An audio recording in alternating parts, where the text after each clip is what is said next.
SPCA. Good morning. Now, Fran, good morning to you as well.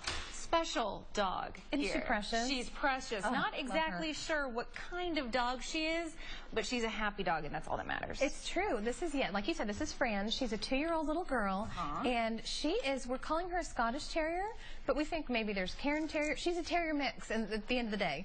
She is heartworm positive. Her treatments will be covered when she's adopted, thanks to a wonderful partnership. She was a transfer to us from Dallas Animal Services, and she's looking for a home today at noon at the January Jones Animal Care Center. She's just a precious girl, already spayed, has her shots, ready to go. So if someone wants to adopt her, what can they do to pick her up? People can come on out to our January Jones Animal Care Center, 2400 Lone Star Drive today at noon, and hopefully we'll have some folks waiting for her and all the other dogs. Great. Well, thanks for joining us this morning, and hopefully we can find you a forever home. Can I have a kiss? And cats.